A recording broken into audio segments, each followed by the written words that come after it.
ബാഗ്ദാദിലെ ഒരു നദിയുടെ കരയിൽ 7 അഗ്നിയാരാധകന്മാർ താമസിച്ചിരുന്നു. അവർ പലവിധ അത്ഭുതങ്ങൾ കാണിച്ച് ജനങ്ങളെ ആകർഷിക്കാൻ തുടങ്ങി. മന്ത്രം ചൊല്ലി വെള്ളത്തിൽ ചാടും, 3-4 ദിവസം വെള്ളത്തിൽ കിടക്കും, ഭക്ഷണം കഴിക്കാതെ ദിവസങ്ങളോളം കഴിയും, ഭൂമിയിൽ തലകുത്തനെ നിൽക്കും. അത്ഭുതം കാണാൻ ധാരാളം ആളുകൾ വന്നുകൂടി. ഇതെല്ലാം അഗ്നിയാരാധന കൊണ്ട് ലഭിക്കുന്ന നേട്ടങ്ങളാണ്, നിങ്ങളും അഗ്നിയെ ആരാധിക്കുക. പലരും വിശ്വസിച്ചു. ആരാധന തുടങ്ങി. മുസ്ലിംകൾക്ക് തങ്ങളുടെ സഹോദരങ്ങളെ അതിൽ നിന്ന് പിന്തിരിപ്പിക്കാനായില്ല. അവർ ഖാജായെ സമീപിച്ചു, സങ്കടം പറഞ്ഞു. ഖാജയും മുരീദ്മാരും വന്നു. പരലോകത്തെ അഗ്നിയെ നിങ്ങൾ ഭയപ്പെടുക. ഖാജായുടെ മുന്നറിയിപ്പ്: പരലോകത്തെ അഗ്നിയിൽ നിന്ന് രക്ഷപ്പെടാനാണ് ഞങ്ങൾ അഗ്നിയാരാധന നടത്തുന്നത്. ആരാധ്യൻ അല്ലാഹു മാത്രം. അഗ്നി അവന്റെ സൃഷ്ടിയാണ്. സൃഷ്ടിയെ ആരാധിക്കരുത്. അഗ്നിക്ക് കരിക്കാനുള്ള കഴിവ് നൽകുന്നത് അല്ലാഹുവാണ്. ചുടുള്ള അഗ്നിയെ തണുപ്പുള്ളതാക്കി മാറ്റാൻ അല്ലാഹുവിന് പ്രയാസമില്ല. ഇബ്രാഹിം നബിയുടെ ശരീരത്തെ അഗ്നി കരിച്ചില്ല. അല്ലാഹുവാണ് സർവശക്തൻ, അവനെ ആരാധിക്കുക. അഗ്നിയാരാധകരായ സന്യാസിമാർ ഖാജായുമായി കുറേ നേരം സംവാദം നടത്തി. ഖാജ തന്റെ ചെരിപ്പ് ഊരി ഖാദിമിന്റെ കയ്യിൽ കൊടുത്തു, അഗ്നിയിലിടാൻ പറഞ്ഞു. ചെരിപ്പ് അഗ്നിയിലിട്ടു. കുറേ നേരം കഴിഞ്ഞ് ചെരിപ്പ് പുറത്തെടുത്തു. അത്ഭുതം, ചെരിപ്പ് കരിഞ്ഞില്ല. സന്യാസിമാരുടെ മനസ്സുമാറി. അവർ വിനയപൂർവ്വം ഇങ്ങനെ പറഞ്ഞു: അങ്ങയുടെ ദൈവത്തിലേക്ക് ഞങ്ങളെയും കൊണ്ടുപോകൂ. സന്യാസിമാർ നദിയിൽ നിന്ന് വെള്ളം കോരിക്കൊണ്ടുവന്നു. തീയിലൊഴിച്ചു. തീയണഞ്ഞു. അവരെല്ലാം ഇസ്ലാം മതം സ്വീകരിച്ചു. കുത്ബി തമ്മങ്ങൾ ഒരു സംഭവം വിവരിച്ചു. പൃഥ്വിരാജിന്റെ കൊട്ടാരത്തിൽ നിന്ന് ഒരു ചാരൻ ഖാജയെ കാണാൻ വന്നു. എന്നെ ഇസ്ലാം മതത്തിൽ ചേർക്കണം. അയാൾ ആവശ്യപ്പെട്ടു, പൂർവികരുടെ മതം എന്തിന് കൈവെടിയുന്നു? എനിക്ക് ഏകനായ ദൈവത്തെ ആരാധിക്കണം. എത്രയൊക്കെ പറഞ്ഞിട്ടും അവന് കലിമ ചൊല്ലിക്കൊടുത്തില്ല. മുനാഫിഖിന് ഞാൻ കലിമ ചൊല്ലിക്കൊടുക്കുകയില്ല. ലൗഹുൽ മഹ്ഫൂദിൽ നിനക്ക് ഹിദായത്ത് വെച്ചിട്ടില്ല. അവനെ വെറുതെ വിട്ടു പുറമേ ഇസ്ലാം മതം സ്വീകരിച്ചെന്നു വരുത്തി. ഖാജായുടെ രഹസ്യങ്ങൾ ചോർത്താനായിരുന്നു ചാരൻ വന്നത്. ഗോരിയുമായി നടന്ന യുദ്ധത്തിൽ ഈ ചാരനും പങ്കെടുത്തിരുന്നു. ആത്മരക്ഷാർത്ഥം പുഴയിൽ ചാടി മുങ്ങിമരിച്ചു. ഹിദായത്തിലില്ലാത്ത നിർഭാഗ്യവാൻ പേർക്കൊണ്ടു മാത്രം മുസ്ലിമായി ഹിദായത്തില്ലാതെ മരിച്ചുപോയവരും കുറെയുണ്ട്. ഒരു രാജപുത്ര യുവാവിന്റെ ചരിത്രം വളരെ പ്രസിദ്ധമാണ്. സമ്പന്ന കുടുംബത്തിൽ പിറന്ന യുവാവ് കൗമാരത്തിൽ പിഴച്ച കൂട്ടുകെട്ടിൽ പെട്ടുപോയി. മദ്യപാനം തുടങ്ങി. പിന്നെ ദുർമാർഗികളുടെ പാതയിലൂടെയെല്ലാം സഞ്ചരിച്ചു. ഒരു നാൾ പിതാവ് മരണപ്പെട്ടു. കണക്കില്ലാത്ത സ്വത്ത് കൈവശം വന്നുചേർന്നു. വൈകുന്നേരം മദ്യപർ ഒത്തുകൂടും. പിന്നെ കുടിതന്നെ ഇരുട്ടിയാൽ സുന്ദരിമാരുടെ ഡാൻസ്. പാതിരാത്രി വരെ ഡാൻസ്. പാതിരാത്രി വരെ തുടരും. പിന്നെ എവിടെയെങ്കിലും കിടന്നുറങ്ങും. പകൽ സമയത്തും ബോധം കാണില്ല. ആടിയാടി നടക്കും. ഒരു ദിവസം ഖാജയും കൂട്ടരും ഇരിക്കുന്നതിനടുത്തുകൂടി ചെറുപ്പക്കാരൻ നടന്നുപോയി. ഖാജ മറ്റുള്ളവരോട് പറഞ്ഞു: അല്ലാഹുവിന്റെ അനുഗ്രഹം ലഭിച്ച ആൾ നടന്നുപോകുന്നു. ആവരും അതിശയിച്ചു. പിന്നൊരിക്കൽ കൂടി അയാൾ അതുവഴി നടന്നു. അല്ലാഹുവിന്റെ ഔലിയാക്കളിൽപ്പെട്ട ഒരാൾ നടന്നുപോകുന്നു. കേട്ടുനിന്നവരുടെ അതിശയം വർദ്ധിച്ചു. മൂന്നാമതൊരിക്കൽ കൂടി അയാൾ അതുവഴി നടന്നുപോയി. അല്ലാഹുവിന്റെ കൂട്ടുകാരൻ അതുവഴി നടന്നുപോയി. ഒരു മുരീദ് ഇങ്ങനെ പറഞ്ഞു: അയാൾ ബിംബാരാധകനാണ്, മദ്യപാനിയാണ്, രാത്രി മുഴുവൻ നൃത്തം കാണും. അറിയാം, അതെല്ലാം എനിക്കറിയാം. ഏതാനും ദിവസങ്ങൾ കടന്നുപോയി. ഒരു നാൾ അയാൾ ഖാജയെ കാണാൻ വന്നു. എനിക്ക് മനസ്സമാധാനം വേണം. മനസ്സമാധാനത്തിനു വേണ്ടിയാണ് ഞാനിതെല്ലാം ചെയ്യുന്നത്. എന്നിട്ടും സമാധാനമില്ല. എന്നെ അങ്ങയുടെ കാവൽക്കാരനാക്കൂ. എന്നെ അടിമയാക്കൂ. അങ്ങയുടെ പാദം എന്റെ ശിരസിൽ വയ്ക്കൂ. അതാണെന്റെ കിരീടം. ഖാജ അദ്ദേഹത്തെ ആലിംഗനം ചെയ്തു. ചെറുപ്പക്കാരൻ ഉറക്കെ ഷഹാദത്ത് ഖലിമ ചൊല്ലി മുസ്ലിമായി. ഞാനെന്റെ ജീവിതം ഖാജക്ക് വഖഫ് ചെയ്തു. യുവാവിന്റെ പ്രഖ്യാപനം ഖാജായുടെ ദർസ് നടക്കുമ്പോൾ നിശ്ചലമായി ഇരുന്ന് കേൾക്കും. മുരീദുമാരുടെ വാക്കുകൾ രാജകൽപ്പന പോലെ അനുസരിക്കും. എല്ലാവരും ഉറങ്ങുമ്പോൾ ചെറുപ്പക്കാരൻ ഖാജയെ നോക്കി നിൽക്കും. നിന്റെ ശരീരത്തോടുള്ള കടമ നിർവഹിക്കൂ. പോയി കിടന്നുറങ്ങൂ. ഖാജ ഉപദേശിച്ചു. എന്റെ കാലുകളുടെ പ്രായശ്ചിത്തമാണ് ഈ നിൽപ്പ്. എന്റെ കണ്ണിന്റെ ഹജ്ജ്. അങ്ങയുടെ മുഖത്തേക്കുള്ള ഈ നോട്ടമാണ് എന്റെ ജീവന്റെ ഹജ്ജ്. അങ്ങേക്കുവേണ്ടി ജീവൻ സമർപ്പിക്കുകയെന്നതാണ്. ഖാജയോടും മുരീദുമാരോടുമുള്ള ഇഷ്ക് ആ ചെറുപ്പക്കാരനെ ഔലിയാക്കളുടെ പദവിയിലേക്കുയർത്തി. ഇങ്ങനെ എത്രയോ ചെറുപ്പക്കാരുടെ കഥകൾ ഖുത്ബുദ്ദീൻ ബക്തിയാർ കാഗി തന്റെ മജ്ലിസിൽ പറയാറുണ്ടായിരുന്നു. ഖാജ മൊയ്നുദ്ദീൻ ചിസ്തി തങ്ങളുടെ മജ്ലിസ് മുരീദ്മാർക്ക് വിലപ്പെട്ട ഉപദേശങ്ങൾ നൽകിക്കൊണ്ടിരിക്കുന്നു. വളരെ അദബോടുകൂടി ശിഷ്യന്മാർ ഗുരുവിന്റെ ഉപദേശങ്ങൾ കേട്ടുകൊണ്ടിരിക്കുന്നു. നിസ്കാരം നിലനിർത്തണം. അതിൽ യാതൊരു അലംഭാവവും പാടില്ല. നല്ല മനസ്സാന്നിധ്യത്തോടെ നിസ്കരിക്കണം. അല്ലാഹുവിന്റെ മുമ്പിലാണ് നിൽക്കുന്നതെന്ന ഓർമ്മ വേണം. അല്ലാഹുവാണ് യജമാനൻ. നിസ്കരിക്കുന്നവൻ അടിമയാണ്. അടിമ യജമാനനോട് വേണ്ടതെല്ലാം ചോദിച്ചു വാങ്ങണം. അലസരായി നിന്ന് ചോദിക്കരുത്. നല്ല കരുത്തോടും പ്രതീക്ഷയോടും കൂടി ചോദിക്കണം. അവൻ തരും. ത്വരീഖത്തുകാർ 5 കാര്യങ്ങൾ പ്രത്യേകം ശ്രദ്ധിക്കണം. 1. അല്ലാഹുവിന്റെ തൃപ്തിക്കുവേണ്ടി മാതാപിതാക്കളെ പരിചരിക്കുക. മഹാനായ ബായസീദ് എന്നവർ ഇത്രയും ഉന്നതമായ പദവിയിലെത്തിയതെങ്ങനെയാണ്? മാതാപിതാക്കളെ നന്നായി പരിചരിച്ചു. അതുതന്നെയാണ് കാരണം. മരം കോച്ചുന്ന അതിശൈത്യമുള്ള ഒരു രാത്രി ഉമ്മ വെള്ളം ആവശ്യപ്പെട്ടു. ബായസീദ് വെള്ളവുമായി വന്നു. ഉമ്മ ഉറങ്ങിപ്പോയിരുന്നു. വെള്ളപാത്രവുമായി അവിടെത്തന്നെ നിന്നു. അതിശൈത്യം കാരണം വെള്ളപാത്രം കയ്യിൽ ഒട്ടിപ്പിടിച്ചുപോയിരുന്നു. വളരെ വൈകി ഉമ്മയുണർന്നു. ഉമ്മ പാത്രം പിടിച്ചു. വാങ്ങിയപ്പോൾ കുറച്ചു ഭാഗത്തെ തൊലി ഇളകിപ്പോയി. ഉമ്മക്ക് വല്ലാത്ത സങ്കടം വന്നു. ആ സങ്കടത്തോടെ തന്റെ മകനുവേണ്ടി പ്രാർത്ഥിച്ചു. ഉമ്മ മകനെ മാറോട് ചേർത്തു പിടിച്ചു, നെറ്റിയിൽ ചുംബിച്ചു. ഉമ്മയുടെ പൊരുത്തം, ആ പൊരുത്തം അമൂല്യമായ നിധിയാണ്. അതാണ് ബായസീദിന് കിട്ടിയത്. 2. വിശുദ്ധ ഖുർആൻ പാരായണം നോക്കി ഓതുന്നവന് 2 പ്രതിഫലമുണ്ട്. ഖുർആൻ മജീദിനെ സിയാറത്ത് ചെയ്ത പ്രതിഫലം, പിന്നെ പാരായണം ചെയ്തതിന്റെ പ്രതിഫലം. വിശുദ്ധ ഖുർആനിൽ നിന്ന് ഒരു ഹർഫ് ഓതിയാൽ 10 നന്മകൾ ലഭിക്കും, 10 തിന്മകൾ മായ്ക്കപ്പെടും. വിശുദ്ധ ഖുർആനിലേക്ക് അതബോടെ നോക്കിയാൽ കണ്ണിന്റെ പ്രകാശം വർദ്ധിക്കും. 3. അല്ലാഹുവിന്റെ ഔലിയാക്കൾ, ആരിഫീങ്ങൾ തുടങ്ങിയവരെ സന്ദർശിക്കലും അവരുടെ മുഖത്തു നോക്കലും. പൂർണ്ണമായ അതബോടും ഇഖ്ലാസോടും കൂടി മഹാത്മാക്കളെ നോക്കിയാൽ ഒരു മലക്കിനെ അല്ലാഹു അവനുവേണ്ടി ചുമതലപ്പെടുത്തും. അന്ത്യനാൾ വരെ ആ മലക്ക് അവനുവേണ്ടി പൊറുക്കലിനെ തേടിക്കൊണ്ടിരിക്കും. മഹാന്മാരെ ആക്ഷേപിക്കുന്നവർക്ക് അല്ലാഹുവിന്റെ അനുഗ്രഹം തടയപ്പെടും. അന്ത്യനാളിൽ അവൻ കരടിയുടെ രൂപത്തിൽ വരും.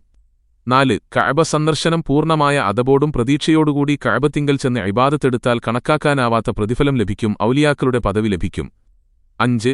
ഷെയ്ഖിനെ സന്ദർശിക്കണം. ഷെയ്ഖുമായുള്ള സുഹ്ബത്താണ് മുരീദിന്റെ വിജയരഹസ്യം. ഷെയ്ഖിനെ സന്ദർശിക്കുക, കൽപ്പനകൾ അനുസരിക്കുക, നിസ്കാരം നിലനിർത്തുക, ഉപദേശങ്ങൾ അതീവ ശ്രദ്ധയോടെ കേൾക്കുക, ഔറാദുകൾ കൽപ്പന പോലെ ചൊല്ലിത്തീർക്കുക.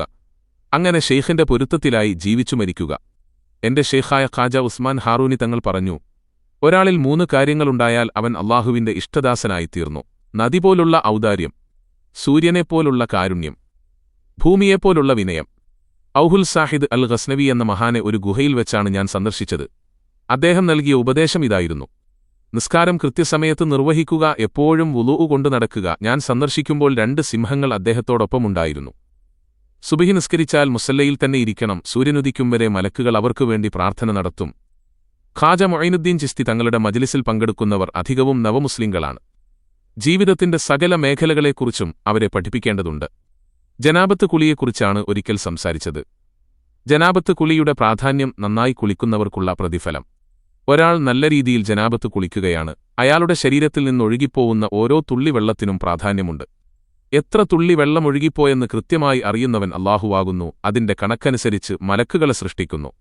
അവർ അവനുവേണ്ടി പൊറുക്കലിനെ തേടുന്നു. ഖിയാമം നാൾ വരെ ഈ ഉപദേശം ഒരിക്കൽ കേട്ടാൽ മതി. പിന്നീടൊരിക്കലും സദസ്സിലുള്ളവർ അത് മറന്നുപോവില്ല. ജനാബത്ത് കുളിമരണം വരെ ഒരു ഇബാദത്തായി അവർ ഗൗരവത്തോടെ കൊണ്ടുനടക്കും. വ്യഭിചാരത്തിന്റെ താക്കീത് നൽകി പരസ്ത്രീ ബന്ധമുള്ളവർ പേടിച്ചു വിറച്ചുപോയി. അവരൊക്കെ ആ ദുഷിച്ച മാർഗം എന്നേക്കുമായി ഉപേക്ഷിച്ചു.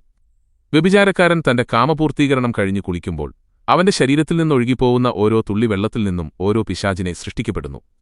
ആ പിശാചുകൾ പിന്നീട് ചെയ്യുന്ന സകല ദുഷ്പ്രവൃത്തികളുടെയും ശിക്ഷ അവൻ അനുഭവിക്കേണ്ടിവരും. ആയിരക്കണക്കായ ദുർമാർഗികളെയാണ് ഈ പ്രഭാഷണം നേർമാർഗത്തിലേക്ക് കൊണ്ടുവന്നത്. വിശന്നവർക്കാഹാരം നൽകുന്നതിന്റെ മഹത്വത്തെക്കുറിച്ചാണ് ഒരിക്കൽ സംസാരിച്ചത്. വിശന്നവർക്കാഹാരം നൽകുന്നവനും നരകത്തിനുമിടയിൽ 70 മറകളുണ്ട്. ഒരു മറയിൽ നോക്കിയാൽ അടുത്ത മറ കാണാൻ കഴിയില്ല. 2 മറകൾക്കിടയിൽ 500 കൊല്ലത്തെ വഴിദൂരമുണ്ടെന്ന് മറ്റൊരിക്കൽ പറഞ്ഞു. കബറുകൾക്കരികിൽ പോവണം, അവിടെ ഗുണപാഠമുണ്ട്. കബറുകൾക്കരികിൽ വെച്ച് ചിരിക്കരുത്. നിനക്ക് വരാൻ പോകുന്ന അവസ്ഥയെക്കുറിച്ച് ചിന്തിക്കണം. അതിനെക്കുറിച്ച് നീ ശരിയായ രീതിയിൽ ചിന്തിച്ചാൽ നീ ഉരുകിപ്പോകും. മലക്കുൽ മൗത്ത് വരും, ഓരോ മനുഷ്യരുടെ നേരെയും വരും. അതൊരു സത്യമാണ്. മലക്കുൽ മൗത്തിനെ എങ്ങനെ അഭിമുഖീകരിക്കും? ആ രംഗത്തെക്കുറിച്ച് ഓർക്കുന്നവൻ എങ്ങനെ ചിരിവരും? ഒരിക്കൽ ഹസനുൽ ബസ്രി റളിയല്ലാഹു അൻഹു ഖബറുകൾക്കടുത്തുകൂടി പോവുകയായിരുന്നു. പരലോക ചിന്ത മനസ്സിനെ പിടികൂടിയിട്ടുണ്ട്. അപ്പോൾ വല്ലാത്തൊരു കാഴ്ച അദ്ദേഹം കണ്ടു. ഒരു കൂട്ടം ആളുകൾ ഖബറുകൾക്കിടയിലായി മദ്യപിക്കുന്നു, ആഹാരം കഴിക്കുന്നു. ഹസൻ ബസ്വരി രോഷത്തോടെ വിളിച്ചു ചോദിച്ചു, നിങ്ങൾ മുസ്ലിങ്ങളാണോ അതോ മുനാഫിക്കുകളോ? ഖാജതങ്ങൾ പരലോക ജീവിതത്തെക്കുറിച്ച് പറഞ്ഞാൽ സദസ്സ് ഭയം വിറയ്ക്കാൻ തുടങ്ങും. മഹാൻ ശരീഅത്തിനെക്കുറിച്ച് വിശദമായി സംസാരിക്കും. അതോടൊപ്പം ത്വരീഖത്തിനെക്കുറിച്ചും പറയും. ശരീഅത്ത് വേണം, ത്വരീഖത്തും വേണം. ഖാജയും മുരീദുമാരും നടത്തിയ ദീനീ സേവനങ്ങൾ കാരണമായി ഇസ്ലാം മതം സ്വീകരിച്ചവരുടെ എണ്ണം ലക്ഷക്കണക്കിൽ വരും. അവരെല്ലാം ഇതേ രീതിയിൽ ചിന്തിക്കുന്നവരായിരുന്നു. ദിക്റുകൾ വർദ്ധിപ്പിക്കുക. ദിക്റുകൾ വർദ്ധിപ്പിക്കുമ്പോൾ അല്ലാഹുവിനെക്കുറിച്ചുള്ള സ്മരണ മനസ്സിൽ നിറഞ്ഞു നിൽക്കും. അപ്പോൾ കുറ്റം ചെയ്യാൻ കഴിയില്ല. പുണ്യാത്മാക്കളായി മാറും. നിബിധങ്ങൾ പറഞ്ഞിട്ടുണ്ട്, ഏറ്റവും ബലഹീനൻ നാവിനെ നിയന്ത്രിക്കാനാവാത്തവനും ശരീരേച്ഛകളുടെ അടിമയായി ജീവിക്കുന്നവനുമാകുന്നു. ഏറ്റവും ബലവാൻ നാവിനെ നിയന്ത്രിക്കുന്നവനും ശരീരേച്ഛകളിൽ നിന്ന് മുഖം തിരിക്കുന്നവനുമാകുന്നു. നബിവചനം ഉദ്ധരിച്ച ശേഷം വളരെ ഗൗരവത്തിലാണ് ഖാജ സംസാരിച്ചത്. നാവിൽ നിന്ന് പുറത്തേക്ക് വരുന്ന ഓരോ വാക്കും ശ്രദ്ധിക്കണം. അല്ലാഹു ഇഷ്ടപ്പെടാത്ത വാക്കുകൾ പുറത്തുവരരുത്. അല്ലാഹു ഇഷ്ടപ്പെടുന്ന വാക്കുകൾ മാത്രം പറയണം. തന്റെ സഹോദരങ്ങൾക്ക് ആശ്വാസം പകരുന്ന വാക്കുകൾ മാത്രം പറയണം. സഹോദരന്റെ മനസ്സ് വേദനിപ്പിക്കുന്ന വിധത്തിൽ സംസാരിക്കരുത്. നല്ലത് പറയുന്ന സദസ്സിൽ അനുഗ്രഹമിറങ്ങും, മോശമായി പറയുന്ന സദസ്സിൽ ശാപമിറങ്ങും കരുതിയിരിക്കുക. പുതിയ പുതിയ ആളുകൾ വരുമ്പോൾ ഖാജ ഇവയെല്ലാം ആവർത്തിച്ചു പറയും. അങ്ങനെ വമ്പിച്ചൊരു ജനസമൂഹത്തെ സംസ്കാരസമ്പന്നരാക്കി മാറ്റി. ഖാജ തങ്ങൾക്ക് ധാരാളം കത്തുകൾ വരും. ഇന്ത്യ ഭരിക്കുന്ന സുൽത്താൻ വരെ കത്തെഴുതും. എല്ലാം വായിക്കും, കത്തുകൾക്ക് മറുപടി എഴുതും. കത്തുകൾ നിറയെ ഉപദേശമായിരിക്കും. കത്തിലെ വാക്കുകൾ വായനക്കാരന്റെ മനസ്സിൽ പ്രകാശം പരത്തും. ഖുത്ബുദ്ദീൻ ബക്തിയാരിക്കെഴുതിയ കത്തിന്റെ ഉള്ളടക്കം ഇപ്രകാരമായിരുന്നു: പ്രിയപ്പെട്ട ഖുത്ബുദ്ദീൻ അവറുകൾക്ക് അള്ളാഹു ഇരുലോക വിജയം നൽകി താങ്കളെ അനുഗ്രഹിക്കട്ടെ, ആമീൻ. സുന്നത്തായ സലാമിന് ശേഷം എന്റെ ആദരണീയ ഖാജ ഉസ്മാൻ ഹാറൂനിയുടെ സദസ്സിൽ ഞാനും ഖാജ നജ്മുദ്ദീൻ സഗിരും ഖാജ മുഹമ്മദ് ത്വാരിബും മറ്റും ഇരിക്കുകയായിരുന്നു. അപ്പോൾ ഒരാൾ കടന്നുവന്നു സലാം ചൊല്ലി. എന്നിട്ടൊരു ചോദ്യം: ഒരാൾക്ക് അള്ളാഹുവിന്റെ സാമീപ്യം ലഭിച്ചിട്ടുണ്ട് എന്ന് എങ്ങനെയാണ് മനസ്സിലാക്കാൻ കഴിയുക? ഈ ചോദ്യത്തിനുത്തരമായി ഷേഖ് അവർകൾ ഒരു സംഭവം വിവരിക്കുകയാണ് ചെയ്തത്. ഒരു പ്രമുഖ വ്യക്തിയുടെ വീട്ടിൽ ഒരു അടിമപ്പെണ്ണുണ്ടായിരുന്നു. വീട്ടുജോലികളെല്ലാം ചെയ്തു കഴിഞ്ഞ് രാത്രി വൈകിയാണ് ഉറങ്ങാൻ കിടക്കുക. അർദ്ധരാത്രി കഴിഞ്ഞ് അവൾ എഴുന്നേൽക്കും, വുളു ഉണ്ടാക്കി വന്ന് നിസ്കരിക്കും. പിന്നെ കുറേ നേരം ദുആയിരക്കും. ഇവളെന്താണ് അള്ളാഹുവിനോട് പറയുന്നത്? അതൊന്നറിയാൻ യജമാനന് താൽപ്പര്യം. അള്ളാഹുവേ, നീ കരുണയുള്ളവനാണ്, നിന്റെ കാരുണ്യത്താൽ എനിക്ക് നീ നിന്റെ സാമീപ്യം നൽകി. ഈ സാമീപ്യം നീ എടുത്തു മാറ്റിക്കളയരുതേ. ഇതാണ് ദുആ. ഇത് കേട്ടപ്പോൾ യജമാനൻ ചോദിച്ചു: അള്ളാഹുവിന്റെ സാമീപ്യം നിനക്ക് ലഭിച്ചുവെന്ന് നിനക്കെങ്ങനെ മനസ്സിലായി? രാത്രിയിൽ ഉണരാനും വുളു ഉണ്ടാക്കാനും നിസ്കരിക്കാനും ദുആ ഇരക്കാനും അവൻ എനിക്ക് തൗഫീഖ് നൽകി. സൽക്കർമ്മങ്ങൾ ചെയ്യാൻ തൗഫീഖ് ലഭിക്കുന്നത് അള്ളാഹുവിന്റെ സാമീപ്യം ലഭിക്കുമ്പോഴാണ്. അടിമപ്പെണ്ണിന്റെ മറുപടി കേട്ട് യജമാനൻ കോരിത്തരിച്ചു നിന്നുപോയി. വിലക്ക് വാങ്ങിയ അടിമപ്പെണ്ണ് അള്ളാഹുവിന്റെ സാമീപ്യം കരസ്ഥമാക്കിയിരിക്കുന്നു. താനെവിടെ? തന്റെ അടിമപ്പെണ്ണെവിടെ? തനിക്കും ഒരു സൽക്കർമ്മം ചെയ്യണം, ഉടനെ വേണം. അള്ളാഹുവിന്റെ സാമീപ്യം സിദ്ധിക്കാൻ കാരണമാവുന്ന ഒരു സൽക്കർമ്മം, വളരെ മഹത്തായൊരു കർമ്മം നിർവഹിക്കാൻ അദ്ദേഹം സന്നദ്ധനായി. അദ്ദേഹം ഇങ്ങനെ അറിയിച്ചു: അള്ളാഹുവിന്റെ മാർഗ്ഗത്തിൽ ഞാൻ നിന്നെ സ്വതന്ത്രയാക്കിയിരിക്കുന്നു. അടിമയെ സ്വതന്ത്രയാക്കുകയെന്നത് സ്വാലിഹായ അമലാകുന്നു. സംഭവം വിവരണം കേട്ട് സദസ്സ് കോരിത്തരിച്ചു. സദസ്സിലുള്ളവർക്കെല്ലാം അള്ളാഹുവിന്റെ സാമീപ്യം വേണം, അതിനുള്ള അവസരം എങ്ങനെ സിദ്ധിക്കുമെന്നും മനസ്സിലായി. ചില ഉപദേശങ്ങൾ കൂടി എഴുതി സലാമോടെ കത്ത് അവസാനിപ്പിച്ചു. അള്ളാഹുവിന്റെ സാമീപ്യം സിദ്ധിക്കുന്നതിനെക്കുറിച്ച് സംസാരിക്കുന്നതിനിടയിൽ ഒരിക്കൽ ഖാജ ഇങ്ങനെ പറഞ്ഞു: അള്ളാഹുവിന്റെ ബാർഗാഹിൽ, ദർബാറിൽ നിസ്കാരം കൊണ്ടാണ് അവന്റെ സാമീപ്യം നേടാനാവുക. നിസ്കാരം കൃത്യമായി നിർവഹിക്കുന്നവർക്ക് അള്ളാഹുവിന്റെ സാമീപ്യം സിദ്ധിക്കും. ഖാജായുടെ മുരീദുമാർ നിസ്കാരത്തിന്റെ കാര്യത്തിൽ വളരെ ജാഗ്രതയുള്ളവരായിരുന്നു. ധാരാളം സുന്നത്ത് നിസ്കാരങ്ങൾ നിർവഹിച്ച് അള്ളാഹുവിന്റെ സാമീപ്യം സമ്പാദിച്ചു. മറ്റൊരു മജ്ലിസിൽ ഖാജ ഇങ്ങനെ പറഞ്ഞു: മുസ്ലിം സഹോദരനെ ബുദ്ധിമുട്ടിക്കരുത്. അത് വലിയ പാതകം തന്നെയാണ്. സഹോദരന്റെ ബുദ്ധിമുട്ടുകൾ തീർത്തുകൊടുക്കാനാണ് ശ്രമിക്കേണ്ടത്. സഹോദരനെ പ്രയാസപ്പെടുത്തുന്നവൻ ശാപമാണ് നേടുന്നത്. സഹോദരനെ സഹായിക്കുന്നവൻ അനുഗ്രഹം നേടുന്നു. പരസ്പരം സഹായിക്കുക. പ്രതിഫലം അള്ളാഹുവിൽ നിന്നാണ് ലഭിക്കുക. സഹോദരനെ സഹായിക്കാൻ കിട്ടുന്ന ഒരു സന്ദർഭവും പാഴാക്കാതിരിക്കുക. അള്ളാഹുവിന്റെ രേഖയിൽ അതെല്ലാം ഉണ്ടാകും. സൃഷ്ടികളെ അങ്ങോട്ട് സഹായിക്കുക. അവർ ചോദിക്കാതെ കണ്ടറിഞ്ഞ് സഹായിക്കുക. അള്ളാഹു അത് കാണുന്നുണ്ട്. പ്രയാസങ്ങളെക്കുറിച്ച് പരാതി പറയാതിരിക്കുക. അവിടെ തവക്കുൽ സംഭവിക്കുന്നു. ത്വരീഖത്തിൽ പ്രവേശിക്കുന്നവരുടെ ലക്ഷ്യം അള്ളാഹുവിന്റെ സ്നേഹം സമ്പാദിക്കലാണ്. അതൊരു വിശാലമായ ലോകമാണ്. പുറത്തുള്ളവർക്ക് ആ ലോകത്തിലെ വിശേഷങ്ങളറിയില്ല. ആരിഫീങ്ങളുടെ ദറജയെക്കുറിച്ച് മനസ്സിൽ തട്ടും വിധം വിവരിച്ചു. ആരിഫീങ്ങൾ ഉണർന്നിരിക്കും, സദാസമയം ഇബാദത്തിലായിരിക്കും, ഓരോ നിമിഷത്തിലും അള്ളാഹുവിലേക്ക് അടുത്തുകൊണ്ടിരിക്കും. എത്രത്തോളം അടുക്കും? ദുനിയാവും അതിലുള്ള സകലതും തന്റെ 2 വിരലുകൾക്കിടയിൽ ആരിഫ് കാണും. അബൂ യസീദിൽ ബിസ്ത്വാമി എന്നവർ അങ്ങനെ കണ്ടിട്ടുണ്ട്. ഖുത്ബുദ്ദീൻ ബക്തിയാരി ഖാജ തങ്ങളുടെ കത്ത് കിട്ടിയപ്പോൾ വളരെ സന്തോഷവാനായി കത്ത് നിധി പോലെ സൂക്ഷിച്ചു. ആ സന്തോഷമെല്ലാം നിറഞ്ഞൊഴുകുന്ന മറുപടിക്കത്ത് തയ്യാറാക്കി അയച്ചു. അങ്ങയുടെ സലാമെത്തി, അതോടെ ഞാൻ ധന്യനായി. ഇരുലോകത്തും അള്ളാഹു അങ്ങേക്ക് ആഫിയത്ത് പ്രദാനം ചെയ്യട്ടെ. തനിക്കുള്ളതെല്ലാം ഖാജായുടെ പാദത്തിൽ സമർപ്പിച്ചുകൊണ്ടാണ് കത്തവസാനിക്കുന്നത്. ജനങ്ങൾക്ക് ഗുണം സിദ്ധിക്കുന്ന വിധം പ്രവർത്തിക്കാൻ കഴിയണം, അതിന് പ്രാർത്ഥിക്കാൻ യാചിച്ചുകൊണ്ട് കത്തവസാനിക്കുന്നു. ആ കത്തിനും ഖാജ മറുപടി എഴുതി മഖ്രിഫത്ത് മനസ്സിലാക്കിക്കൊടുക്കുന്ന കത്ത്: പ്രിയ സഹോദര, എന്റെ ഷെയ്ഖ് ഖാജ ഉസ്മാൻ ഹാറൂനി പറയുന്നത് ഞാൻ കേട്ടിട്ടുണ്ട്. മഖ്രിഫത്തിന്റെ ആളുകൾക്കല്ലാതെ ഇഷ്കിന്റെ യാഥാർത്ഥ്യം മനസ്സിലാവില്ല. അപ്പോൾ ഷെയ്ഖ് സഅദി മിശ്രായി ചോദിച്ചു: മഖ്രിഫത്തിന്റെ ആളുകളെ എങ്ങനെ തിരിച്ചറിയും? ഷെയ്ഖ് ഹാറൂനി പറഞ്ഞു: കൽബിൽ നിന്ന് ദുനിയാവ് ഒഴിവാക്കിയവരാണവർ. ആരുടെ കൽബിൽ ദുനിയാവ് ഇല്ലയോ അവിടെ മഖ്രിഫത്തിന്റെ സുഗന്ധമുണ്ടാവും. ധനവും പദവിയും സ്ഥാനമാനങ്ങളും മനുഷ്യന്റെ മോഹങ്ങളാണ്. ഈ മോഹം ഒരു ബിംബം പോലെ മനസ്സിലുണ്ട്. ആ ബിംബത്തെ മനുഷ്യൻ ആരാധിക്കുന്നു. ഇത് പൂർണ്ണമായി ഒഴിവാക്കണം. അപ്പോൾ മഖ്രിഫത്ത് വരും. ഓർക്കുക, കലിമത്തു ഷഹാദ അള്ളാഹുവിന്റെ മഖ്രിഫത്താകുന്നു. സദാസമയവും തൗഹീദിന്റെ കലിമ ചൊല്ലുക, സൽക്കർമ്മങ്ങൾ വർദ്ധിപ്പിക്കുക, ഇരുലോക വിജയം നേർന്നുകൊണ്ട്. ഹിജ്റ 627 ജമാദുൽ ആഖിർ മാസം. ഖുത്ബുദ്ദീൻ ബക്തിയാർ കഅഗി അജ്മീരിലുണ്ട്. ഖാജായെ വിട്ടുപിരിയാൻ മനസ്സുവരുന്നില്ല. ഖാജ സംസാരിക്കാൻ തുടങ്ങുന്നു. ബക്തിയാരി ശ്രദ്ധിച്ചു കേൾക്കുന്നു. ഖാജായുടെ കണ്ണുകൾ നിറഞ്ഞു മെല്ലെ സംസാരിച്ചു: എന്നെ ഈ പ്രദേശത്തേക്കയച്ചു. ഇതെന്റെ കർമ്മവേദിയാക്കി തന്നു. ഇനി എനിക്ക് മടക്കമില്ല. ഇവിടെയാണെന്റെ വിശ്രമകേന്ദ്രം. ഇവിടെ അന്ത്യവിശ്രമം കൊള്ളാനാണ് എന്നെ അയച്ചത്. ഇനി ഏതാനും ദിവസങ്ങൾ മാത്രം അത് കഴിഞ്ഞാൽ ഞാനുണ്ടാവില്ല. കേട്ടു സഹിക്കാനാവാത്ത വാക്കുകൾ ബക്തിയാരി കരഞ്ഞുപോയി. ഖാജാ സാഹിബ് തന്റെ ഖാദിമായ ഖാജാ അലി സഞ്ചരിയെ വിളിച്ചു. ഖിലാഫത്ത് നാമ തയ്യാറാക്കുക, സജ്ജാദാനശീൻ നടത്താനുള്ള ഒരുക്കങ്ങൾ പൂർത്തിയാക്കുക. അല്പസമയത്തിനുള്ളിൽ ഒരുക്കങ്ങളെല്ലാം പൂർത്തിയായി. ഖാജാ ഖുതുബുദ്ദീൻ ബക്തിയാർ കാഗി തന്നെ ആ രംഗം വിവരിക്കുന്നുണ്ട്. എനിക്ക് സ്ഥാനവസ്ത്രം ധരിപ്പിക്കപ്പെട്ടു. ഞാൻ തല താഴ്ത്തി നിന്നു. എന്നോട് ചേർന്നു നിൽക്കാൻ പറഞ്ഞു. ഞാൻ ഷേഖിനോട് ചേർന്നു നിന്നു. എന്റെ ശിരസിൽ തൊപ്പിവെച്ചു തന്നു, തലപ്പാവ് കെട്ടിത്തന്നു. എന്നെ ഷാള് പുതപ്പിച്ചു. അനുഗ്രഹീതമായ വടി എന്നെ ഏൽപ്പിച്ചു. ഞാൻ ബഹുമാനപൂർവം ഏറ്റുവാങ്ങി. വിശുദ്ധ ഖുർആന്റെ കോപ്പി തന്നു. മുസല്ല നൽകി, സുഗന്ധം നൽകി. തന്റെ ഷേഖായ ഖാജാ ഉസ്മാൻ ഹാറൂനിയിൽ നിന്ന് ലഭിച്ച പുണ്യവസ്തുക്കളെല്ലാം തന്നു. ഖിലാഫത്ത് നാമയും ഏൽപ്പിച്ചു. പിന്നെ വിലപ്പെട്ട ഉപദേശം നൽകി. നോക്കൂ, ഈ സാധനങ്ങളെല്ലാം നിബിതങ്ങളിൽ നിന്ന് പൂർവികർക്ക് ലഭിച്ച പുണ്യവസ്തുക്കളാണ്. ചിസ്തി ത്വരീഖത്തിലെ ഖാജമാർ വഴിക്കുവഴി കൈമാറി വന്നതാണ്. ഒടുവിൽ ഷേഖ് ഉസ്മാൻ ഹാറൂനിയിൽ വന്നുചേർന്നു മഹാൻ. അത് ഈയുള്ളവനെ ഏൽപ്പിച്ചു. ഞാൻ ഇക്കാലമത്രയും സൂക്ഷിച്ചു. ഇപ്പോൾ നിങ്ങളെ ഏൽപ്പിച്ചു. എല്ലാ ആദരവോടും കൂടി സൂക്ഷിക്കുക. പ്രാപ്തനായ പിൻഗാമിയെ കണ്ടെത്തണം. അയാൾക്ക് കൈമാറുക. അങ്ങനെ ചെയ്താൽ അന്ത്യനാളിൽ എനിക്ക് ലജ്ജിക്കേണ്ടിവരില്ല. എന്റെ കണ്ണുകൾ നിറഞ്ഞൊഴുകുകയായിരുന്നു. ഖാജ എന്റെ കരം പിടിച്ചു ആകാശത്തിലേക്ക് നോക്കി. എന്നിട്ട് ആ വചനങ്ങൾ മൊഴിഞ്ഞു. അല്ലാഹുവേ, ഞാനിതാ ഖുതുബുദ്ദീനെ നിന്നെ ഏൽപ്പിക്കുന്നു.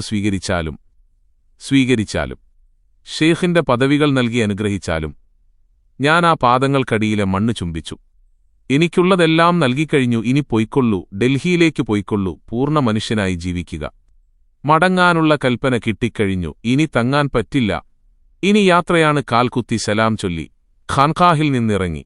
ഹിജ്റ 627 ജമാദുൽ ആഖർ 14 അന്നാണ് ഖാജയെ പിരിഞ്ഞുപോന്നത്. അത് അവസാനത്തെ കാഴ്ചയായിരുന്നു. ഡൽഹിയിലെത്തി.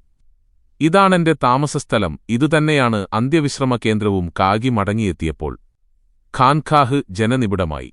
ഖിലാഫത്ത് കിട്ടിയ വിവരം മുരീദ്മാരെ ആവേശഭരിതരാക്കി.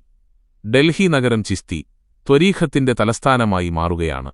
അജ്മീരിന് ശേഷമുള്ള പ്രധാന കേന്ദ്രം. ഖാജ സുദീർഘമായ തന്റെ ജീവിതപാതയിലേക്ക് തിരിഞ്ഞുനോക്കി. എന്തെല്ലാം സംഭവങ്ങൾ! അല്ലാഹുവെ സ്നേഹിച്ചു. അവൻ നൽകിയ അനുഗ്രഹങ്ങൾ ഓരോന്നും ചിന്തിച്ചു. നിബിതങ്ങൾ ലോകത്തിന്റെ അനുഗ്രഹമാണ്. ആ അനുഗ്രഹം നൽകിയത് അല്ലാഹുവാണ്. ആ പ്രവാചകന്റെ വിശുദ്ധ പരമ്പരയിൽ അല്ലാഹു തന്നെ ജനിപ്പിച്ചു. നിബിതങ്ങൾ അങ്ങനെ തന്റെ ഉപ്പൂപ്പയായി. അല്ലാഹുവേ, നീ തന്ന അനുഗ്രഹം അവർണ്ണനീയം. ആ ഉപ്പൂപ്പ എന്നെ വിളിച്ചു, പലതവണ വിളിച്ചു. കോരിത്തെരിപ്പോടെ ഓടിച്ചെന്നു റൗലാ ഷെരീഫിലേക്ക്, അറിയപ്പെടാത്ത നാട്ടിലേക്ക് പോവാൻ പറഞ്ഞു. റബ്ബേ, എല്ലാം നിന്നിലർപ്പിച്ചു ഞാൻ പോന്നു. നീ എന്നെ കൈവെടിഞ്ഞില്ല. എവിടെയും എപ്പോഴും നിന്റെ സഹായം എന്നോടൊപ്പമുണ്ടായിരുന്നു. അല്ലാഹുവേ, നീ എന്നെ ഹിന്ദുസ്ഥാനിന്റെ സുൽത്താനാക്കി. ഈ പാവപ്പെട്ട ഫക്കീറിനെ നീ സുൽത്താനാക്കി. നിന്റെ ആരിഫീങ്ങൾ എന്റെ ചുറ്റും കൂടി. അവരെന്നെ സുൽത്താനുൽ ഹിന്ദ് എന്ന് വിളിച്ചു. റബ്ബേ, എല്ലാം നിന്റെ കൃപ, നിന്നോടുള്ള ഹുബ്ബ് എന്റെ മനസ്സിൽ നിറഞ്ഞു കവിഞ്ഞിരിക്കുന്നു. നിന്നിലേക്കെത്തിച്ചേരുക, അതാണെന്റെ വലിയ മോഹം. ഇനി വൈകിക്കൂടാ. നിന്നിലേക്കെത്തണം. ചില സൂചനകൾ ലഭിച്ചു. യാത്രക്ക് സമയമായിരിക്കുന്നു. സമീപകാലത്ത് കാണാനാഗ്രഹിച്ച പലരെയും കണ്ടു. തൃപ്തിയായി ഉപ്പൂപ്പ ഏൽപ്പിച്ച ദൗത്യം നിർവഹിച്ചിരിക്കുന്നു. പിന്നാലെ വരുന്നവർ ബാക്കി കാര്യങ്ങൾ ഏറ്റെടുത്ത് നടത്തിക്കൊള്ളും. ഇൻഷാ അല്ലാഹ്. പിൻഗാമികളിൽ നല്ല പ്രതീക്ഷയുണ്ട്. മശായിഖന്മാരെ ഓർത്തു. അവരെല്ലാം പോയിക്കഴിഞ്ഞു. ഇതാ ഞാനും വരികയായി. പകൽ സമയം. പല ഖലീഫമാരും വന്നു. മുരീദ്മാർ വന്നു. ഫക്കീർമാർ വന്നു. ധാരാളം സ്നേഹജനങ്ങളെത്തി. ജീവിതം വളരെ ചുരുങ്ങിയ കാലത്തേക്കുള്ളതാണ്. ശാശ്വത ജീവിതം പരലോകത്താണ്. അതിന് തയ്യാറാവുക. മരണം അതിനെ നേരിടുക തന്നെ വേണം. നല്ല മരണം ലഭിക്കാൻ വേണ്ടി ആരോഗ്യകാലത്ത് കഠിനാധ്വാനം ചെയ്യുക. മരണത്തെക്കുറിച്ച് പലതവണ ആവർത്തിച്ചു പറഞ്ഞു. അത് യാത്രയുടെ തുടക്കമായിരുന്നു. അന്നത്തെ സംസാരം വിടചൊല്ലലായിരുന്നു. ഒരു പകൽ അവസാനിക്കുകയാണ്. സൂര്യൻ പടിഞ്ഞാറൻ ചക്രവാളത്തിലേക്ക് താഴുകയാണ്. ഇതവസാന സായാഹ്നമാണ്. നാളെ ഇതേ നേരത്ത് ഇത് കാണാൻ ഖാജയുണ്ടാവില്ല. അസ്തമയ സൂര്യന്റെ കിരണങ്ങളേറ്റ് അനാസാഗറിലെ ജലഗണങ്ങൾ തിളങ്ങി. അനാസാഗറും സമീപത്തെ കുന്നുകളും വേർപാടിന്റെ വേദന കൊണ്ട് മൂകമാവാൻ പോവുകയാണ്. സൂര്യൻ അസ്തമിച്ചു. നാളെ പ്രഭാതത്തിൽ സൂര്യന്റെ ആഗമനം. ദുഃഖസാഗരത്തിലേക്കായിരിക്കും. എങ്ങും നേർത്ത ഇരുൾ പരന്നു. മസ്ജിദുകളിൽ മഗ്രിബിന്റെ ബാങ്കുയർന്നു. അനുഗ്രഹത്തിന്റെ മലക്കുകൾ ഇറങ്ങിക്കൊണ്ടിരുന്നു. ഖാൻഖാഹുകൾ തിങ്ങി നിറഞ്ഞു. മഗ്രിബ് നിസ്കാരം കഴിഞ്ഞു. ഖാജ മനസ്സു തുറന്നു. ദുആ ചെയ്തു. തനിക്കും തന്റെ മുൻഗാമികൾക്കും വേണ്ടി, തന്റെ സമകാലീനർക്കുവേണ്ടി, ഇനിയും പിറന്നിട്ടില്ലാത്ത പിൻഗാമികൾക്കുവേണ്ടി. ഇശാ മഗ്രിബിനിടയിലെ ഭക്തിനിർഭരമായ സമയം അതവസാനിക്കുകയാണ്. എല്ലാ മനസ്സിലും ഭക്തി മാത്രം. ഇശാഇന്റെ ബാങ്ക് ഉയർന്നു. ഖാജ അത് ശ്രദ്ധിച്ചു. സംവത്സരങ്ങൾക്ക് മുമ്പ് താനിവിടെ വന്നപ്പോൾ ഈ അന്തരീക്ഷത്തിൽ ഈ ശബ്ദം ഉയർന്നില്ല. ഇന്ന് അനേകം മസ്ജിദുകളിൽ നിന്ന് ബാങ്കുയരുന്നു. അൽഹംദുലില്ലാഹ് റബ്ബേ, എല്ലാം നിന്റെ അനുഗ്രഹം. ഇശാ നിസ്കാരത്തിന് നിരവധി പേരെത്തിയിരുന്നു. ഖാജ തങ്ങളുടെ നേതൃത്വത്തിലുള്ള അവസാനത്തെ ജമാഅത്ത് നിസ്കാരമായിരുന്നു അത്. പിന്നീട് ഖാജ തന്റെ മുറിയിൽ പ്രവേശിച്ചു, വാതിലടച്ചു. അല്പം കഴിഞ്ഞപ്പോൾ മുറിയിൽ നിന്ന് ദിക്റിന്റെ ശബ്ദമുയർന്നു, ഇമ്പമാർന്ന സ്വരം. വാതിലിന്ന് പുറത്ത് മുരീദുമാർ കൂട്ടം കൂടി നിന്നു. വളരെ നേരം അത് കേൾക്കാമായിരുന്നു. സുബഹിക്ക് മുമ്പേ അതവസാനിച്ചു. പിന്നെ എല്ലാം നിശ്ശബ്ദം. ആ രാത്രിയിൽ ചില ഔലിയാക്കന്മാർ നബിതങ്ങളെ സ്വപ്നത്തിൽ കണ്ടു. നബി അവരോട് പറഞ്ഞു, മുഈനുദ്ദീൻ യാത്ര പുറപ്പെട്ടു കഴിഞ്ഞു, നമ്മിലേക്ക് വന്നു ചേരുകയാണ്. ആ രാത്രി കടന്നുപോയി, പ്രഭാതം അടുത്തെത്തി നിൽക്കുന്നു. പതിവുപോലെ വാതിൽ തുറന്നു കണ്ടില്ല. കാത്തിരുന്നു. സുബ്ഹി ബാങ്ക് ഉയർന്നു. വാതിൽ തുറന്നു കണ്ടില്ല. സമയം നീങ്ങുകയാണ്. ഇനി വിളിച്ചു നോക്കാം. ചില ഖാദിമീങ്ങൾ മുമ്പോട്ടു വന്നു. വാതിൽ തുറന്നു. അകത്ത് കയറി. എന്തൊരു സുഗന്ധം! നിലത്ത് വിരിച്ച വിരിപ്പിൽ ശാന്തഗംഭീരമായ കിടപ്പ്. ചലനമില്ല, ശ്വാസമില്ല. വിശ്വസിക്കാനാവുന്നില്ല. ഖാജ അന്ത്യശ്വാസം വലിച്ചിരിക്കുന്നു. ഒരു ഖാദിം തുണിയുമായി വന്നു മയ്യിത്ത് പുതപ്പിക്കാൻ. ഖാജ തങ്ങളുടെ നെറ്റിയിൽ അദ്ദേഹം ഇങ്ങനെ കണ്ടു, ഹാദാഖല ഹബീബുല്ലാഹു മാത ഫീ ഹുബ്ബില്ലാഹി.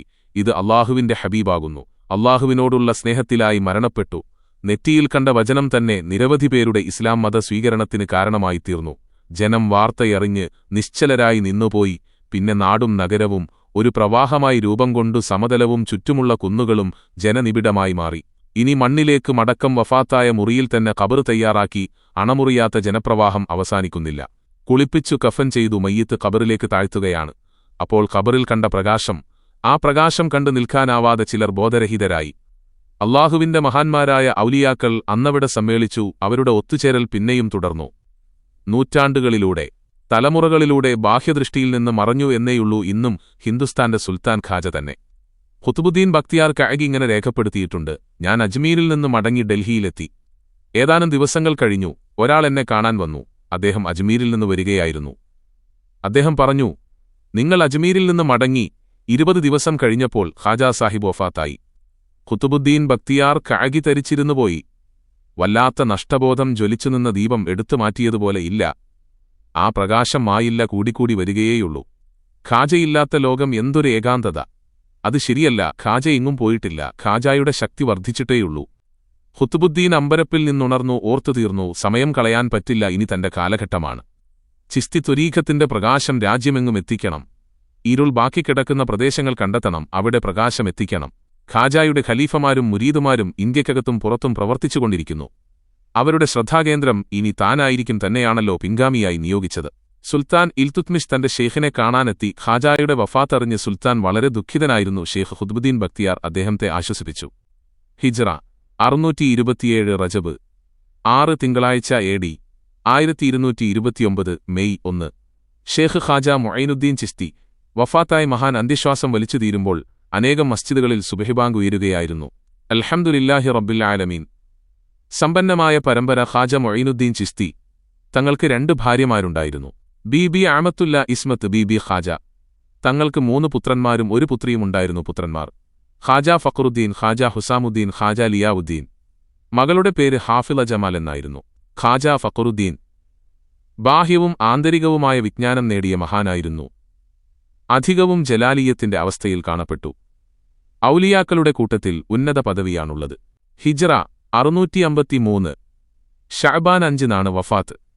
അജ്മീരിന്റെ സമീപ പ്രദേശമായ സർവാർ എന്ന സ്ഥലത്താണ് മഖ്ബറ. വഫാത്ത് ദിവസം പ്രസിദ്ധമായ ഉറൂസ് നടക്കുന്നുണ്ട്. ഖാജ ഫഖറുദ്ദീനിൽ നിന്ന് സമ്പന്നമായൊരു പരമ്പര വന്നിട്ടുണ്ട്. പിൽക്കാലത്ത് ഈ പരമ്പരയിൽ പല ശൈഖന്മാരും വന്നിട്ടുണ്ട്. അവരാണ് ചിസ്തി ത്വരീഖത്ത് സജീവമായി നിലനിർത്തിയതും പിൽക്കാലക്കാർക്ക് എത്തിച്ചുകൊടുത്തതും. ഖാജ ഫഖറുദ്ദീൻ അവர்களுടെ പുത്രൻ ഹുസാമുദ്ദീൻ നല്ല പണ്ഡിതനും സൂഫിയുമായിരുന്നു. ഹുസാമുദ്ദീന്റെ മകൻ മുഈനുദ്ദീൻ ചിസ്തി ത്വരീഖത്തിന്റെ വളർച്ചയിൽ മുഖ്യ പങ്ക് വഹിച്ചു. അക്കാലത്തെ ഖലീഫയായിരുന്നു ഇദ്ദേഹം. മുഈനുദ്ദീൻ രണ്ടാമൻ എന്നറിയപ്പെടുന്നു. ഹുസാമുദ്ദീന്റെ മറ്റൊരു പുത്രൻ ധീരനായ ഖിയാമുദ്ദീൻ ബാബാദിയാനായിരുന്നു. അസാധാരണ ധീരത കാരണം അദ്ദേഹത്തെ ഹരീൽബാഗ്, ധീരപുലി എന്ന് വിളിച്ചിരുന്നു. മുഈനുദ്ദീന്റെയും ബാബാദിയാന്റെയും ഖബറുകൾ അജ്മീരിൽ തന്നെയാകുന്നു. മുഈനുദ്ദീൻ ഹിജ്റ 767 ഖിയാമുദ്ദീൻ ഹിജ്റ 776 വഫാത്തായി. ഖാജ ഖിയാമുദ്ദീൻ അവர்களுടെ പുത്രനാണ് പ്രസിദ്ധനായ ഖാജ നജ്മുദ്ദീൻ. ഇദ്ദേഹം ഹിജ്റ 776 വഫാത്തായി. ഖാജ നജ്മുദ്ദീൻ 2 പുത്രന്മാരുണ്ടായിരുന്നു. സയ്യിദ് കമാലുദ്ദീൻ ഹസൻ അഹ്മദ്, സയ്യിദ് അബൂ യസീദ് ചിസ്തി. ത്വരീഖത്തിന്റെ അക്കാലത്തെ നായകന്മാർ. ഹിജ്റ 786 സയ്യിദ് കമാലുദ്ദീൻ ഹസൻ അഹ്മദ് വഫാത്തായി. ഇദ്ദേഹത്തിന്റെ മകൻ സയ്യിദ് ഷിഹാബുദ്ദീന്റെ മകൻ സയ്യിദ് താജുദ്ദീൻ ബായസീദ്. ഇദ്ദേഹം അക്കാലത്തെ മഹാപണ്ഡിതനും ചിസ്തി ത്വരീഖത്തിന്റെ ഷെയ്ഖുമായിരുന്നു. അവിടുത്തെ ഒരു പ്രധാന ഗേറ്റിന്റെ പേര് കൽമാ ദർവാസ എന്നാകുന്നു. ഹിജ്റ 1047 ഷാജഹാൻ ചക്രവർത്തിയാണ് ഇത് നിർമ്മിച്ചത്. നവാബ് മീർ ഉസ്മാൻ അലിഖാൻ നബാർഖാനയെ ഉസ്മാനി നിർമ്മിച്ചു.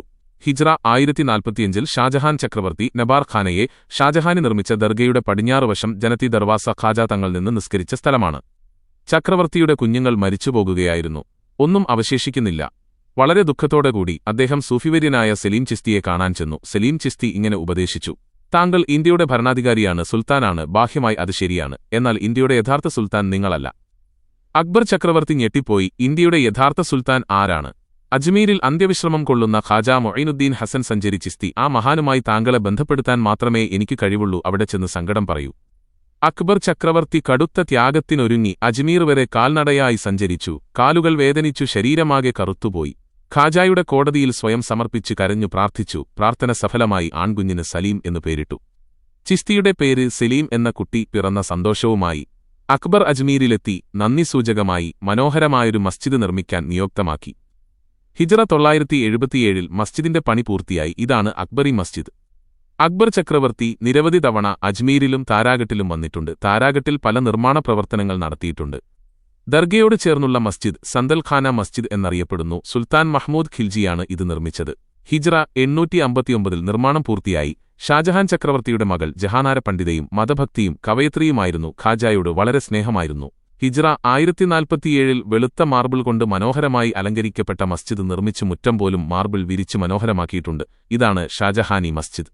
നൂറ്റാണ്ടുകളിലൂടെ കടന്നുപോയ മുസ്ലിം ഭരണാധികാരികൾ ഇവിടെ നിർമ്മിച്ചുകൂട്ടിയ മനോഹര സൗധങ്ങളും കമാനങ്ങളും വിളക്കുമരങ്ങളും നിരവധിയാണ്. ഓരോന്നിന്നു പിന്നിലും ചരിത്രം തുടിച്ചു നിൽക്കുന്നു. വളർന്ന കാടുകളിൽ വന്യജീവികൾ നിറഞ്ഞു. മക്കാമിന്റെ അടുത്തുവരെ അവ വരാൻ തുടങ്ങി. 300 വർഷങ്ങൾ അങ്ങനെ കടന്നുപോയി. സുൽത്താൻ ഗിയാസുദ്ദീൻ ഖിൽജിയുടെ കാലം വന്നു. ഒരു നേർച്ച വീട്ടാൻ വേണ്ടി അദ്ദേഹം അജ്മീരിൽ വന്നു. അക്കാലത്ത് ചിസ്തി ത്വരീഖത്തിന്റെ ഷെയ്ഖ് ഖാജ ഹുസൈൻ നാഗൂരി അവർകളായിരുന്നു. ഖാജ ഹമീദുദ്ദീൻ നാഗൂരിയുടെ സന്താന പരമ്പരയിൽപ്പെട്ട ആളുമാണ്. സുൽത്താൻ ഗിയാസുദ്ദീൻ അജ്മീരിൽ വച്ച് ഖാജ ഹുസൈൻ നാഗൂരിയുമായി കണ്ടുമുട്ടി. ഖാജാക്കുവേണ്ടി ഒരു കെട്ടിടം പണിയണമെന്ന് ഞാനാഗ്രഹിക്കുന്നു. എന്താണ് പണിയേണ്ടത്? സുൽത്താൻ ചോദിച്ചു. ഇത് സുൽത്താനുൽ ഹിന്ദാണ്. സുൽത്താനു പറ്റിയ ഒരു ദർബാർ പണിയണം. അങ്ങനെ വെള്ളഖുബ്ബയുടെ പണി തുടങ്ങി. ഖുബ്ബ അതിമനോഹരമായ രീതിയിൽ പണി കഴിപ്പിച്ചു. ഔലിയാക്കന്മാരുടെ പാദസ്പർശനമേറ്റു പുളകിതമായ മണൽത്തരികൾ എല്ലാവരെയും വരവേറ്റ് സുൽത്താൻമാരെയും സാധാരണക്കാരെയും ഫക്കീർമാരെയും സ്വീകരിച്ചു സ്നേഹിച്ചു സന്തോഷിപ്പിച്ചു. അവർ മനുഷ്യരെ മനുഷ്യരായി കണ്ടു. സ്നേഹവും വാത്സല്യവും പങ്കുവച്ചവരുടെ സദസ്സുകളിൽ അള്ളാഹുവിന്റെ അനുഗ്രഹം അതിരുകളില്ലാതെ ഒഴുകി. അവിടെ ചെന്നവർ അനുഗ്രഹീതരായി രാജ്യം ഭരിക്കുന്ന സുൽത്താൻമാർക്ക് ലക്ഷക്കണക്കിന് പട്ടാളക്കാരുണ്ടായിരുന്നു. എന്നിട്ടും അവർ ആത്മീയ സുൽത്താൻമാരുടെ മുമ്പിൽ ഫക്കീർമാരെപ്പോലെയാണ് നിന്നത്. ഔലിയാക്കന്മാരുടെ ആത്മീയ ശക്തിയെ അവർ ഭയപ്പെട്ടു. അള്ളാഹുവിനെ ഭയന്നവരെ എല്ലാവരും ഭയക്കും. ഇന്ത്യ തന്നെ അതിന് സാക്ഷി. താരാഗട്ട് ഒരു അത്ഭുത ലോകമാണ്. വളരെ ഉയരമുള്ള മലയുടെ മുകളിൽ ഒരു കൊച്ചു പട്ടണം, കുറേ മുസ്ലിം ഭവനങ്ങൾ, വ്യാപാര കേന്ദ്രങ്ങൾ, മഹാന്മാരായ ശുഹദാക്കളുടെ അനേകം ഖബറുകൾ, ചുറ്റുപാടും നിരവധി മലകൾ കാടുമൂടിക്കിടക്കുന്നു. ഔലിയാക്കന്മാർ പല കാലങ്ങളിലായി ഇബാദത്തെടുത്തുകഴിഞ്ഞ വനങ്ങൾ അറിയപ്പെടുന്നതും അതിലേറെ അറിയപ്പെടാത്തതുമായ നിരവധി ഖബറുകൾ ആ കാടുകളിലുണ്ട്. ഷൗഗത്തെ ബംഗ് സവാരി അഥവാ കുതിരസവാരിക്കാരന്റെ മഹത്വം എന്ന ഗ്രന്ഥം താരാഗട്ടിന്റെ പൂർവ്വകാല ചരിത്രത്തിലേക്ക് വെളിച്ചം വീശുന്നുണ്ട്. പൃഥ്വിരാജ് ചൗഹാന്റെ സുശക്തമായ കോട്ട ഇവിടെയുണ്ടായിരുന്നു. തകർന്നുപോയ കോട്ടയുടെ അവശിഷ്ടങ്ങൾ ഇപ്പോഴും കാണാം. സീസ്ഥാനിൽ നിന്ന് വന്ന സൂഫിവര്യനായ റോഷൻ അലി ഷാ സാഹിബിന്റെ യാത്രാവിവരണത്തോടെയാണ് ഷൗഖത്തെ ബംഗ് സവാരി ആരംഭിക്കുന്നത്. ദുർഘടം പിടിച്ച വഴികളിലൂടെ ദീർഘദൂരം യാത്ര ചെയ്തു. അജ്മീരിലെത്തി ശക്തരായ മാരണക്കാരുമായി ഏറ്റുമുട്ടേണ്ടി വന്നു. കൊട്ടാരത്തിലേക്ക് കൊണ്ടുപോവുകയായിരുന്ന പാലിൽ വിരൽ തൊട്ട് രുചിച്ചു നോക്കിയെന്ന കുറ്റം ചുമത്തി രാജാവ് വിരൽ മുറിക്കാൻ കൽപ്പിച്ചു. രാജാവിന്റെ കൽപ്പന നടപ്പാക്കാൻ നിയോഗിക്കപ്പെട്ടവർ മൂർച്ചയുള്ള ആയുധം കൊണ്ട് വിരൽ വെട്ടിയെടുത്തപ്പോൾ മഹാൻ ഉറക്കെ അല്ലാഹു അക്ബർ വിളിച്ചു. കൊട്ടാരം വിറച്ചുപോയി. വിരൽ ആദരവോടെ ഖബറടക്കി വേദന സഹിച്ചു. പുണ്യഭൂമിയിലേക്ക് പോവാനാഗ്രഹമുണ്ടായി. മക്കയും മദീനയും സന്ദർശിക്കാൻ പോയി. മുഹറം 10 റൗള ഷെരീഫിലെത്തി നബിതങ്ങൾക്ക് സലാം ചൊല്ലി കരഞ്ഞു പ്രാർത്ഥിച്ചു. 2 ചെമ്പ് കിടാരങ്ങൾ വലിയ അത്ഭുതമായി ഇപ്പോഴും നിലനിൽക്കുന്നു. ചെമ്പുപാത്രത്തിലേക്കിറങ്ങാൻ ഗോവണി വേണം. അതിൽ പാകം ചെയ്ത ഭക്ഷണം എത്ര പേർ കഴിച്ചിട്ടുണ്ടാവും? ലങ്കർ എന്നാണ് ഇതിന്റെ പേര്. ധാന്യങ്ങളും പഴവർഗ്ഗങ്ങളുമെല്ലാം കാണും. അക്ബർ ചക്രവർത്തി ചിറ്റൂർ യുദ്ധത്തിൽ വിജയിച്ചു. അതിന്റെ നന്ദി സൂചകമായി ഹിജ്റ 974 സ്ഥാപിച്ചതാണ് ഈ ചെമ്പുപാത്രം. അത്ര തന്നെ വലിപ്പമില്ലാത്ത മറ്റൊരു ചെമ്പ് കിടാരം കൂടി സമീപത്ത് തന്നെ കാണാം. ജഹാംഗീർ ചക്രവർത്തി ഹിജ്റ 1022 സമ്മാനിച്ചതാണിത്. ഹിജ്റ 1207 ആർക്കാട് നവാബ് നിർമ്മിച്ചതാണ് ആർക്കാട്ടി ദലാൻ എന്ന ഹാൾ. ഹിജ്റ 1309 മഹഫിൽ ഖാന നിർമ്മിക്കപ്പെട്ടു. ബാബ ഫരീദുദ്ദീൻ ഗഞ്ച് ശഗർ എന്നിവരുടെ ചില്ല സുപ്രധാനമാണ്.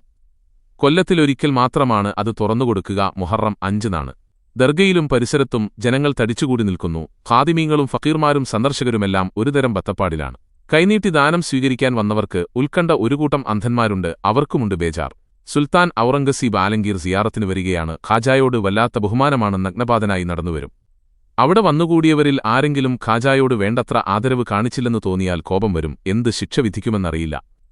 സുൽത്താൻ വാക്കു പറഞ്ഞാൽ അതുതന്നെ വിധി. അതാണ് എല്ലാവരുടെയും ഭയത്തിന് കാരണം. സുൽത്താനെത്തി. എവിടെയും കനത്ത നിശബ്ദത. നേരെ പോയത് അന്ധന്മാരുടെ അടുത്തേക്കാണ്. ഒരന്ധനോട് ചോദിച്ചു, നീ എന്തിനിവിടെ വന്നു? അയാൾ വിറച്ചുകൊണ്ട് പറഞ്ഞു, എന്റെ കാഴ്ച കിട്ടാൻ നീ എത്ര കൊല്ലമായി വന്നിട്ട്?